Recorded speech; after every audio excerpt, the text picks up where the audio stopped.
Mr. Speaker, yesterday I met with three constituents in Parliament, Duncan Hawley, his wife Nicola and his 10-year-old daughter Hattie. Duncan is a sheep farmer and he stewarded his family farm for most of his life. He's outraged and hurt and worried about the government's deeply damaging family farm tax. And he's deeply worried about food security, food inflation and whether we'll even be able to pass that farm on to future generations. So my question to the Deputy Prime Minister is very simple.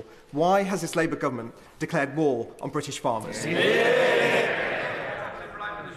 Well, I say to the honourable member and to Duncan and Nicola that this government hasn't declared war on farmers.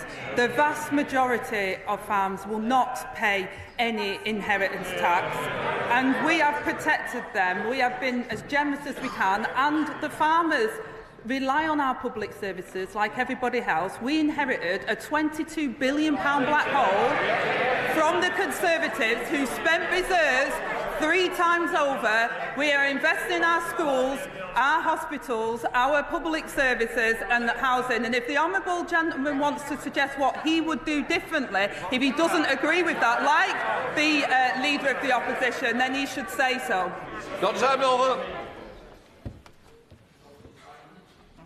Mr. Speaker, the previous government failed countless women through chronic underfunding of maternity services. At Stroud Maternity Hospital, postnatal beds have remained closed for over 2 years. Local midwife-led units like Stroud deliver fantastic quality of care for women whilst having really low intervention rates during birth. Can the Deputy Prime Minister outline what steps this government will take to improve maternity services? Well, I thank my honourable friend for that question. I'm sorry to hear about the situation in Stroud, and I thank him for raising this important issue for women in his constituency. The Darcy report clearly set out that under the previous government, the NHS was broken, with patients waiting too long for care. We're committed to ensuring that all women and babies receive safe, compassionate and personalised care through pregnancy, birth and, critically, following those months ahead. We will ensure maternity services deliver the best outcomes for patients as we invest to build an NHS fit for the future. Roberts. Diolch yn fawr iawn, Lefarydd. Now, I know how much professional care work means to the Deputy Prime Minister. Carried care homes in Porthmadog tell me they won't be able to absorb the additional exorbitant costs imposed by her government's budget. They tell me they believe this poses a threat worse than COVID to their business. Wow. Will she personally intervene, therefore, so that her government at least makes care providers exempt from the rise in employers' national insurance contributions? Well, she's absolutely right to say that I absolutely value the work of care providers and carers across the whole of the UK, and that's why we've put additional funding in through the budget as well. And we've also been making sure that care providers and those that work in the charities, including hospices, amongst the tax regime provides the most generous amongst in the world, Mr. Speaker. This includes tax release for charities and their donors worth over £6 billion for the tax year of April 2024. We put record funding into our NHS. We've increased funding into adult social care and children's social care, and will continue to support our public services that were left on the knees by the last government. Ben Thomas.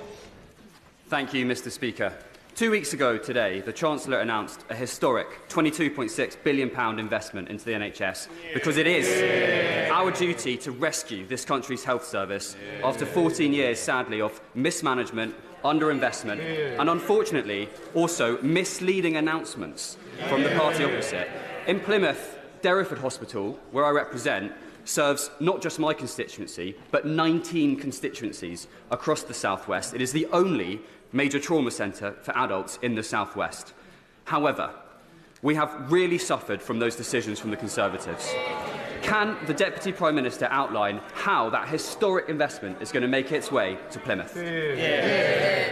Well, I thank my honourable friend for being such a champion for Plymouth, and as he knows, we're providing £25 billion extra over the next 2 years from the Department for Health and Social Care, including the largest capital budget in real terms since 2010, and we'll make sure that every corner of the UK can see the generosity and how that will improve services for them. And I'll make sure he gets a meeting with the relevant minister to discuss in detail how Plymouth will be able to capitalise off that. Thank you, Mr. Speaker. The town of Cheshunt in my constituency of Broxbourne has no banks or building societies. We've been told we're not eligible for a banking hub.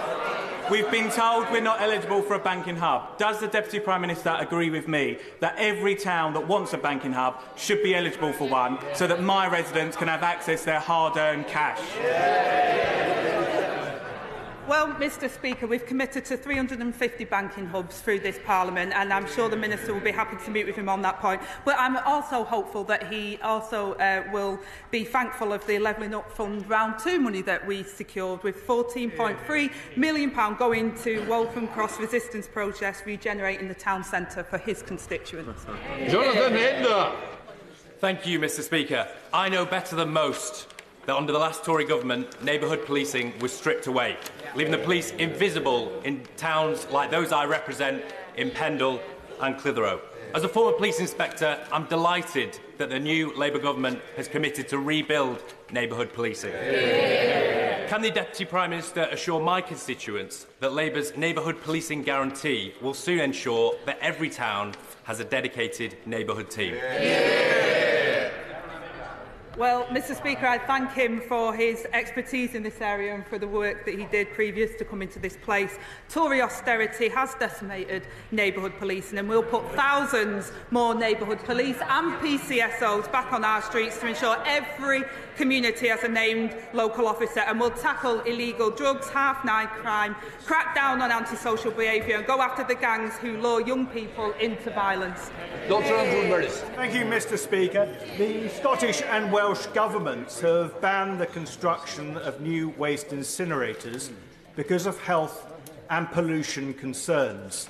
The last government paused them and committed to banning them. Why then is this government busy approving them? Well, Mr. Speaker, planning, as the honourable gentleman knows, we always follow the strict rules in regard to that, making sure that safety and other factors are always taken into consideration, and will continue to do so. Yuan Yang. Thank you, Mr. Speaker. Thousands of families in my constituency of Early and Woodley have moved into new build developments in Shimfield, in Loddon Park and beyond, but many have found their dreams of home ownership punctured by unfair and opaque property management charges. Can the Deputy Prime Minister reassure my constituents by setting out how the Leasehold Reform Bill will address these concerns, and would she like to meet with me and affected constituents? Well, I welcome my honourable friend to her place. Unjustified increases in service charges are completely unacceptable, Mr. Speaker. The Leasehold and Freehold Reform Act will provide homeowners with greater rights, powers and protections over their homes, and that includes greater transparency over service charges. For too long, leaseholders have been ripped off. It's this government that will sort it out. Man of the House, Sir Edward Lee. Today is Red Wednesday, in which we remember all those persecuted for their belief worldwide. A recent report by Aid to the Church in Need shows that in the countries surveyed, persecution of minorities has increased by 60%. In the light of this, will the government commit to reappointing the Prime Minister's Special Envoy for Freedom of Religion and Belief, a post that has remained vacant since July, and do that as soon as possible, hopefully by Christmas, so that we in the United Kingdom can play our part in defending religious and belief minorities worldwide? Well, I thank the honourable gentleman for his question. We are committed to champion human rights, including the right to freedom of religion or belief. I join the right honourable member in marking Red Wednesday, an important moment to show support for all those persecuted around the world for their religion or belief. And today we will light up the FCDO buildings in the UK in red in support of that, Mr. Speaker. Envoy roles are under consideration, will be decided upon in due course. Lee Burrow. Thank you, Mr. Speaker. Harshita Brella was killed and found in the boot of her car as it was taken from her home in Corby on the 14th of November. This tragic murder left the community shocked and scared and is being investigated by the police. Harshita was protected by a domestic violence order that lasted 28 days. It was not renewed. Would the Deputy Prime Minister agree that all must be done to reassure the community and to bring the perpetrator to justice? And would she further agree that in some circumstances, domestic abuse orders should last longer than 28 days when the victims are most vulnerable? I thank my honourable friend for raising this case, Mr Speaker. Hajita's family, my thoughts are with her family in this horrifying set of circumstances where Hajita should have been protected and felt protected. This government is committed to halving violence against women and girls, Mr Speaker, and we continue to do our work, hopefully across this House, to make sure that we can end circumstances where Hajita faced and we can stop this kind of barbaric action. Lincoln Jack. Thank you, Mr Speaker. The Spelthorne Litter Pickers are an outstanding organisation of 1,000 volunteers who do great work up and down my constituency, come rain or shine. And last week they were awarded the King's Award for Voluntary Service.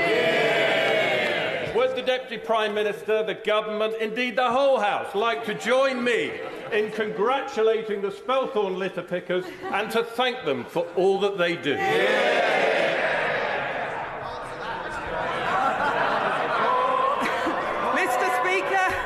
What can I say? I absolutely agree with the honourable may I say my honourable friend in terms of the Spelthorne litter pickers, and say what an important role across all of our constituencies where local communities come together and volunteers help, in particular young people as well do a lot of this in our constituencies, Mr Speaker. So I think across the whole House we congratulate them on their award and those that do the voluntary work and support our community. Well, Barker. Thank you, Mr Speaker. I draw the House's attention to my register of interest as a very proud trade union member. In 2019, the party opposite promised to deliver an employment bill that would protect and enhance workers' rights in the UK, and like so many of their promises, they never delivered. But my right honourable friend has done it. Cleaning up the mess that the party opposite left behind. So would the Deputy Prime Minister agree with me that her employment rights bill is the biggest upgrade to workers in a generation? Thank you, Mr Speaker. And declaring an interest, me and my right honourable friend used to be conveners for Unison North West as well, and I champion the work that she's done on behalf of her constituents and for working people of this country. The government is delivering on its plan to make work pay and to ensure that employment rights are fit for a modern economy. And the Employment Rights Bill will benefit people in some of the most deprived areas of the country and will save them up to £600 per year in lost income from hidden costs of insecure work. So I commend the work that many honourable members, some across the House and in particular on our benches, that have brought this bill to fruition. Reb Stewart. Thank you, Mr Speaker. The whole House recognises the authenticity of the Right Honourable Lady's backstory, her pride in being a carer, and indeed in her recent elevation. By contrast, in June, the Chief Constable of Northamptonshire was sacked for misrepresenting his CV. And just last month, Tanya Nasri, the nurse, was imprisoned for 5 years for doing the same. Does the Right Honourable Lady agree with me that such serious consequences are right and just in such cases? Well, Mr Speaker, what I would say to the honourable gentleman, I know where he's trying to go with this, but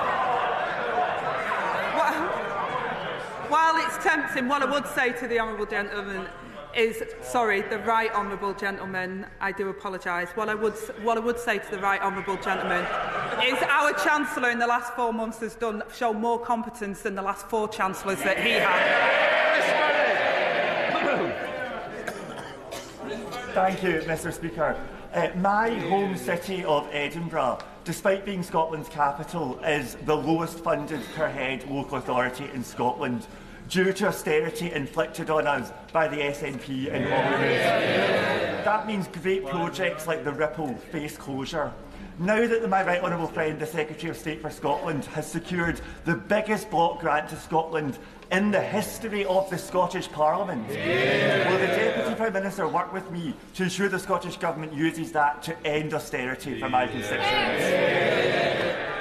I absolutely agree with my honourable friend. It's entirely right to raise the impact of SNP's irresponsible management of Scotland's finances and the austerity that they're inflicting on his constituents. Our budget rejected a return to austerity, and we delivered the largest funding settlement for Scotland in real terms since devolution. The result of the budget is clear, Mr Speaker. The SNP have the powers, they have the money, they have no more excuses.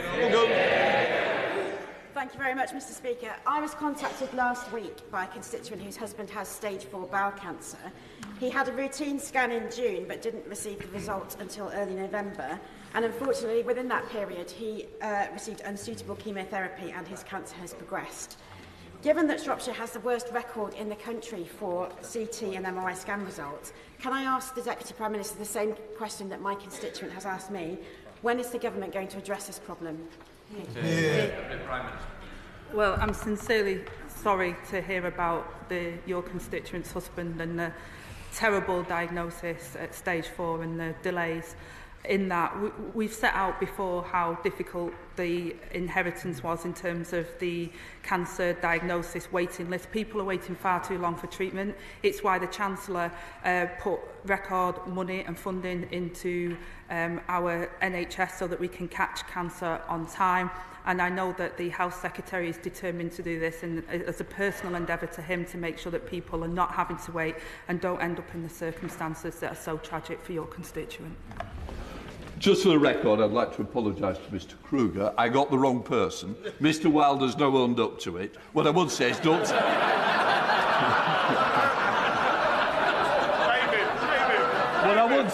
What I would say to the honourable member is, don't sit next to him again. Right, that completes Prime Minister's question.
Right, we come to the first urgent question. Lisa Smart. Thank you very much, Mr Speaker. I would like to ask the Secretary of State for the Home Department if she will make a statement on police reform. Thank you, Mr Speaker. And can I start by thanking the Honourable Lady for this urgent question on this very important subject. At its best, policing in England and Wales is truly world-class. Every day, officers perform their duties with courage, skill and dedication, and we are all grateful to all of them. At the heart of our British policing tradition is the notion of policing by consent, which is dependent on maintaining mutual bonds of trust between officers and the local communities they serve. But over the last decade or more, policing has faced a perfect storm. As visible neighbourhood policing has been decimated, as law enforcement has struggled to keep up with fast-changing crimes, as outdated technology has held forces back, and as confidence has fallen in communities and amongst victims, because far too often people feel that if something goes wrong, no one will come and nothing will be done. But for too long, instead of government showing leadership and helping the police to navigate these testing times, predecessors in our department have just walked away. This government will not stand on the sidelines while public confidence and public safety are put at risk. And that's why we're pursuing our unprecedented Safer Streets mission, to reduce the most serious violence and to rebuild confidence in policing and the criminal justice system. Now, to successfully deliver that mission, we need forces that are fit for the challenge of today and tomorrow. That is why the Home Secretary yesterday announced a programme of police reform that will be pursued in partnership with policing. And under our neighbourhood policing guarantee, we will restore patrols to town centres and rebuild the vital link between forces and the people they serve. To drive up performance and standards, a new performance unit will be established in the Home Office, which will use high-quality police data to spot trends, improve performance and consistency. And we will work with policing to create a national centre of policing to bring together crucial support services such as IT, aviation and forensics. We will present a white paper on police reform to Parliament next year.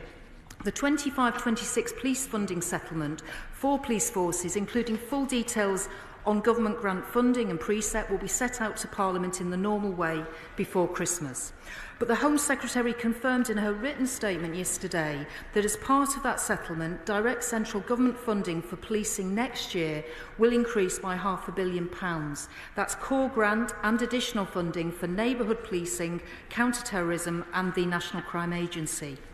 Mr Speaker, we are at a critical juncture for policing, and we cannot go on as we have been.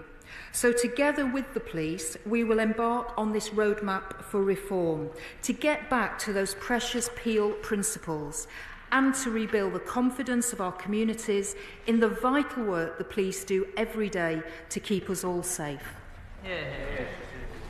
Thank you very much, Mr Speaker, and I'm very grateful to you for granting this urgent question. Yesterday, the Home Secretary announced significant reforms to policing through a written statement, a comprehensive restructuring of policing in England and Wales, which will affect thousands of personnel, create a new performance unit and establish a national centre for policing, surely merits some parliamentary scrutiny and an opportunity for members of this House to question what it means for their constituents. So for my own Hazel Grove constituents, what does it mean for Mellor, the most rural part of my constituency? There was no specific mention of rural crime in the Home Secretary's statement, and so I'd ask the Minister what her plans mean for those tackling crime in our rural communities. What do the plans mean for places like Woodley, a district centre in Hazel Grove, which is seeing far too much antisocial behaviour and shoplifting? And what do the plans mean for places like Offerton, where illegal off-road bikes are causing havoc on our roads? What will the plans do to better encourage the police to work with local partners to tackle this problem that is blighting so many? Any police reform must include addressing the Conservative cuts to police community support officers too, who are so often the face of proper neighbourhood policing. My own Greater Manchester Police Force has seen more than 350 PCSOs cut since 2015. More than anything, we need to ensure that these reforms deliver the proper frontline policing our communities deserve.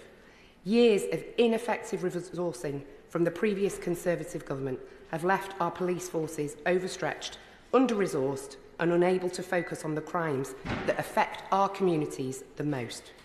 It's no wonder, Mr Speaker, that the vast majority of burglaries are still going unsolved, while 7 out of 10 car thefts last year didn't even have a police officer attend the scene. It is genuinely good to hear that more resources will be committed to neighbourhood policing. But as we saw with the Conservatives' Police Uplift programme, more resources doesn't automatically mean that communities will see the difference. So I would welcome assurances from the Minister on how the government will ensure that officers actually have the time and resources to focus on their communities with more bobbies on the beat. Thank you. I very much welcome the interest that the Honourable Lady is showing in this area. It's the statement that was laid yesterday, the written ministerial statement, was setting out the direction of travel for this government in terms of police reform. As I said in my response to the Honourable Lady's urgent question, there will be a white paper that will be published in the spring. There will be full consultation with, I'm hoping, parliamentary colleagues, as well as with policing, PCCs, all the key stakeholders. This is about the start of the process, so many of the questions that the Honourable Lady was asking will be part of the consultation and the discussion and the conversations that we want to have next year. But can I reassure her that the Safer Streets mission very much is about the neighbourhood policing guarantee. It's about delivering the 13,000 additional police officers, PCSOs and specials back into our neighbourhoods, reinvigorating that neighbourhood policing model. And I think it's also important to say, the Honourable Lady mentioned antisocial behaviour and shoplifting. These, again, are issues that we will be dealing with and bringing forward legislation, particularly around shop theft. The standalone offence of assaulting a shop worker, the removal of the £200 threshold that the previous government had introduced, which meant there was almost a shoplifter's charter that they could actually steal up to £200 and there'd be no action. We're getting rid of that. We are taking action now, but the broader police reform, we will have that conversation next year. This was about setting out the direction of travel. John Davis. Thank you, Mr. Speaker. On Friday, I spent some time on patrol with Telford Police, and Sergeant Alex Webb told me about her frustrations of not being able to get repeat offenders of antisocial behaviour off the streets of our town centres and high streets. Mr. Speaker, when will the government give the police the tools that they need to deal with these issues and get the yobs off our high streets and our town centres? Well, I'm grateful to my honourable friend for that question. And of course, this week is Antisocial Behaviour Awareness Week, to actually focus in on the effect that antisocial behaviour can have on individuals and to communities. And my honourable friend is absolutely right. We need to tackle the antisocial behaviour. That's why the neighbourhood policing guarantee, getting those officers back onto the streets, alongside the other measures we'll introduce around keeping our town centres and high streets safe, are so important, and we will be bringing those forward in due course. Shadow Secretary of State Chris Philp. Thank you, Mr. Speaker. Well, firstly, let me welcome the Police Minister to her role, succeeding the job I did in the last government. I genuinely wish her well in the job, and I hope she does succeed in it. It's important for the whole country. I'm sure the whole House will want to join me in thanking the police up and down the country for the work they do keeping us safe. Each morning when they put on the uniform to go to work, they take risks required of few other professions. Mr. Speaker, the police headcount in March of this year hit 149,769. That is a record ever number of police. It's 3,000 higher than the previous record. So my first question is this: will the Police Minister commit to at least maintaining, if not growing, that record police officer number? Secondly, will the Police Minister join me in welcoming the fact that overall crime in the last 7 years, as measured by the Crime Survey of England and Wales, the ONS say that's the best measure for crime trends, has come, including fraud, has come down by 17%. Now, the written statement yesterday, and indeed the Home Secretary's speech to the MPCC yesterday, talked about the importance of technology, something I feel very strongly about, as she knows. Now, in the March budget, the previous Chancellor committed to £230 million of spending on police technology over 4 years, of which this year is the first. About £80 million was due to be spent this year. So will the Honourable Lady confirm that the £80 million for this year is secure, and that she and her colleagues will honour the £230 million commitment over the coming 4 years? Does she also agree that it's important that police spend their time actually investigating crime, not policing thought? So does she agree with me that the guidelines need to be changed so that police only spend time investigating real crimes and only investigate non-crimes where there is a real and imminent risk of criminality? That would be a change of guidelines. Will she make those changes? Finally, Regarding this reform programme, we need to see the details, of course, but will she confirm that no money will be taken away from local police forces? Will she confirm that police and crime commissioners and chief constables will continue to be fully empowered? And finally, on the question of police funding, she mentioned some numbers for next year's funding settlement. Now, she will be aware that this current financial year, when I was police minister, we arranged a £922 million increase in the funding for frontline policing this year compared to last. The numbers she's talking about in the statement are much lower than that. So will she take this opportunity to commit that any funding increase for frontline policing that she brings forward in the police funding settlement will be at least as big as the one that I announced last year? Well, I think this is the first opportunity I've had to welcome the Right Honourable Gentleman to his new role as the Shadow Home Secretary. But I do think he might be forgetting a few facts, because if I recall, during the course of the previous 14 years, the Conservative government slashed policing by over 20,000 police officers and many support staff as well. So whilst I acknowledge the Uplift programme was brought in at the end of their period in government, they did get rid of a lot of very experienced and good police officers. And also, just to remind him, we stood on a manifesto commitment of 13,000 additional police officers, PCSOs and specials as part of our neighbourhood policing guarantee. I know the Right Honourable Gentleman is very keen on technology. I think that was one of the things he absolutely focused on, and I've certainly taken up some of the issues that he was concerned about around live facial recognition, and I want to see that investment continue. Can I also just say to him, I think again he's forgetting a few things, because he refers to the non-crime hate incidents and the guidelines. Now, if I recall, he was actually the minister that introduced those guidelines when he was the policing minister. So I listened to what he says, but I do think he just needs to remember what he actually did when he was the policing minister. And I take the approach that this should be an issue that is around common sense and consistency, and that's what the HMIC FRS have said about the need for consistency and for training. So I'm going to listen to what they have to say rather than perhaps his view on what he actually introduced. The other issues he raised, we're going to have a white paper. So many of the questions he's asking will be part of that consultative approach that we will adopt when that white paper is laid before Parliament. Coulter. Thank you, Mr. Speaker. What my constituents tell me they're worried about, particularly, is anti-social behaviour. And what they say to me is that they want guaranteed police patrols. Can my right honourable friend agree with me that that is what this government is intending to deliver?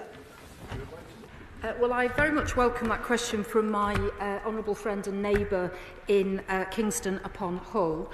And he's absolutely right that the neighbourhood policing guarantee will include designated police officers, PCSOs and specials who will patrol particular neighbourhood areas. There will be a named officer that people can go to if there are problems around antisocial behaviour.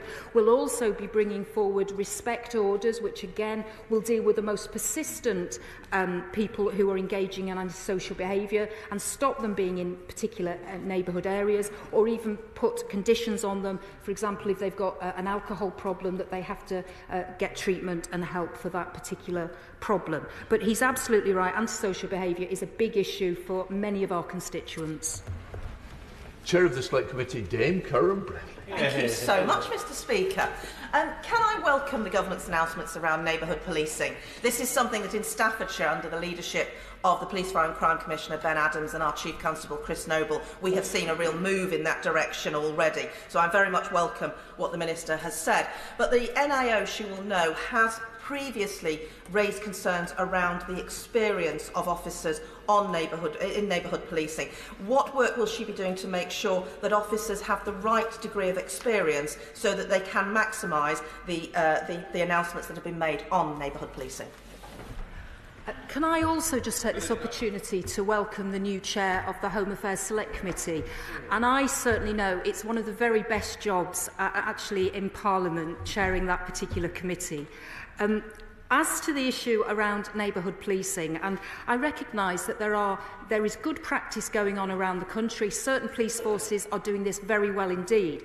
But the chair of the Select Committee is absolutely right.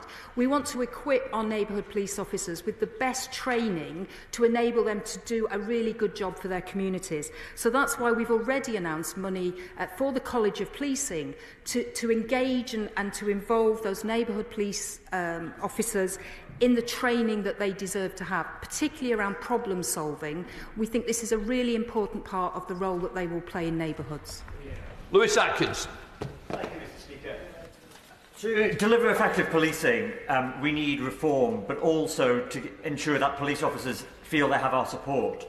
Does the Minister agree with me that meeting the recommendations of the pay review body is a key part of delivering that support? And what view does she have for those, including the party opposite, who would prefer to not meet the recommendations of the pay review? And what impact would that have on police morale?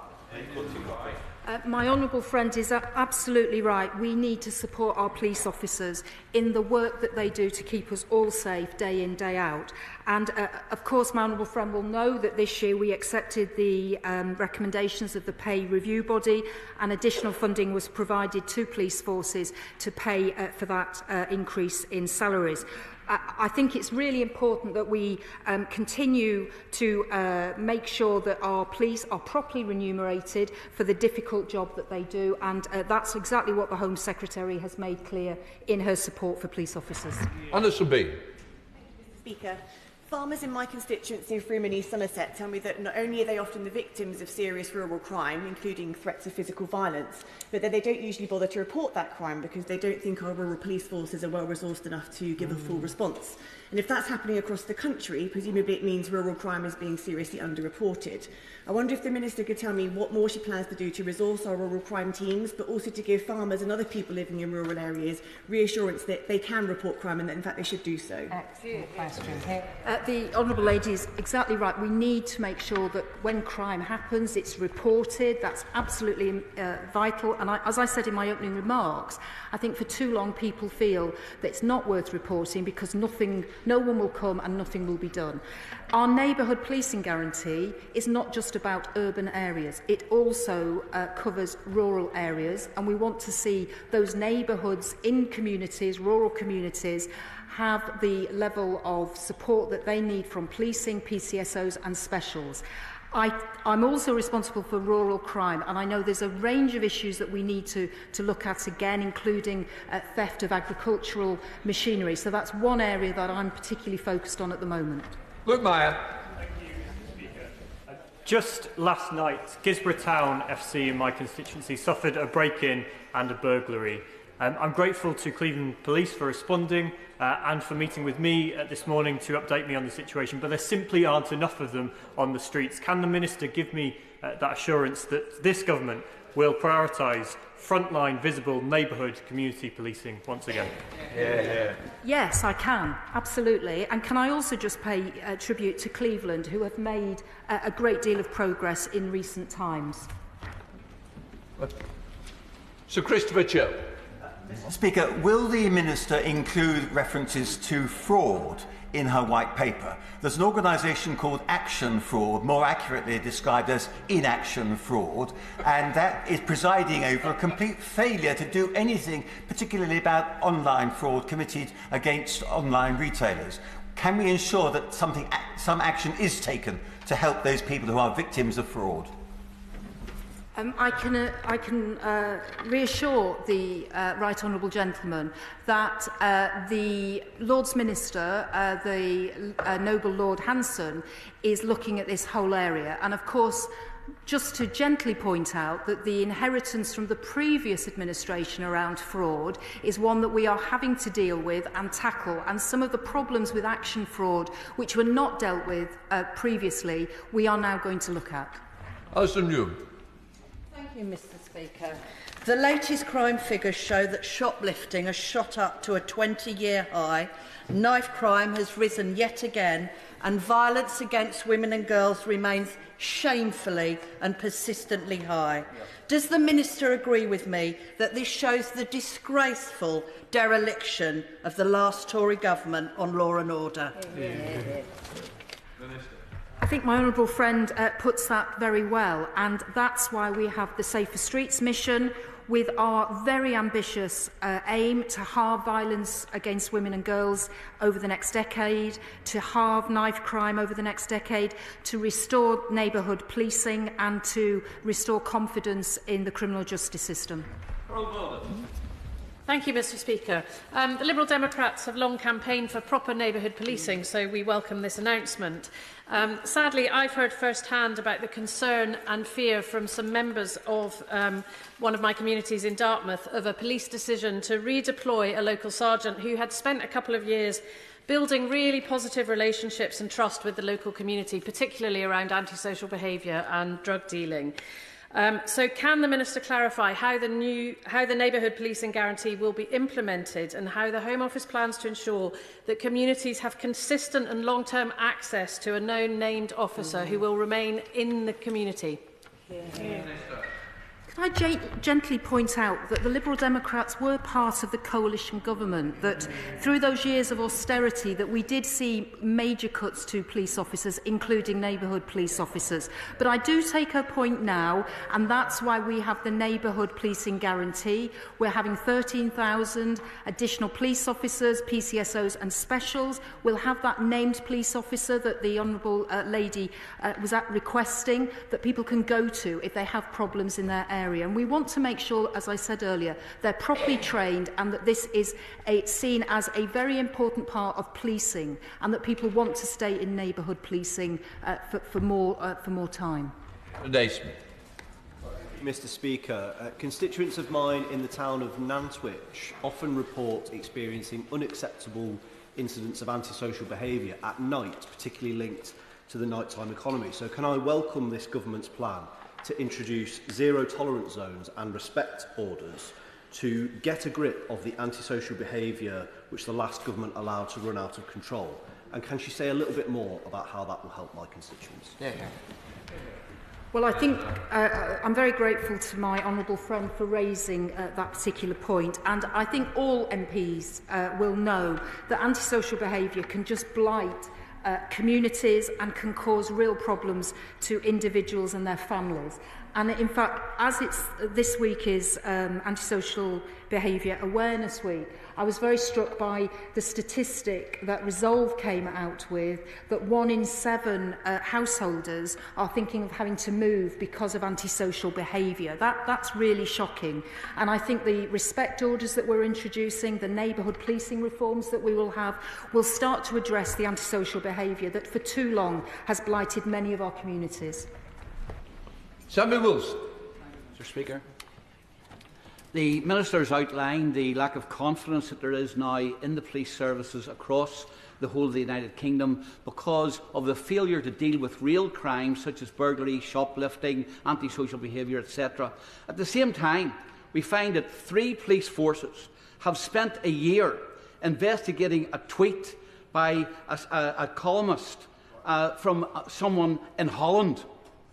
Surely, if there's going to be reform of the police, one of the things we should be doing is telling the police they're no longer the thought police, they're meant to be the police dealing with crime. And if it requires a change in the bad law introduced by the last government, will she make sure that that's done so that we don't have any more of this kind of nonsense?